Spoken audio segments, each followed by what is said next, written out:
కాతేరులో 2 అంగన్వాడీ సెంటర్ని CDPO project director Gauri మంగళవారం సందర్శించారు. ముందుగా పిల్లలతో కలిసి భోజనం చేశారు. కొత్త బాలిక సంరక్షణ పథకం డబ్బులు ఇప్పించాలని నాయ్ బ్రాహ్మణ కార్పొరేషన్ డైరెక్టర్ యానపు యేసు కోరారు.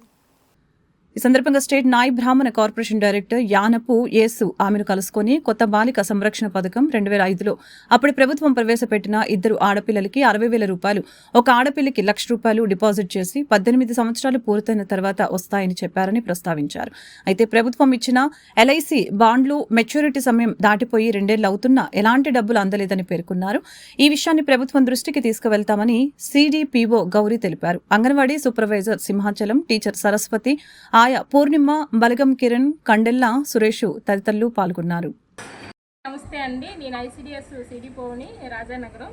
ఈరోజు కాతేరు సెంటర్ కానీ ఇలా రాగానే మనకి ఇక్కడ ఎలిజిబుల్ లబ్ధిదారులు ఎవరైతే ఉన్నారో ఇక్కడికి ఒక మదర్ పట్టుకొని వచ్చారు. అంటే ఈ జీసీపీఎస్ బాలికా సంరక్షణ పథకం కింద ఈ బాండ్స్ నాకు చూపించడం జరిగింది. యాక్చువల్గా ఈ బాండ్స్ అంటే 2004లో ఇవ్వడం జరిగింది. దీనికి సంబంధించి ఈ లబ్ధిదారులు ఎవరైతే ఈ పిల్లలు ఉన్నారో వీళ్ళకి ఆల్రెడీ 20 ఇయర్స్ కంప్లీట్ అయిపోయి, దీనికి సంబంధించి మేము కూడా మా దగ్గర ఎంతమంది అయితే లబ్ధిదారులు ఉన్నారో వాళ్ళందరినీ కూడా లిస్ట్ అవుట్ చేసి మేము ఆల్రెడీ మా పై అధికారులు కూడా లిస్ట్ ఫార్వర్డ్ చేయడం జరిగింది. దీనికి సంబంధించి గవర్నమెంట్ నుంచి మనకి ఎప్పుడు బడ్జెట్ రిలీజ్ చేస్తే దీని వెంటనే మేము ఆ లబ్ధిదారులకి ఇవ్వడం జరుగుతుంది.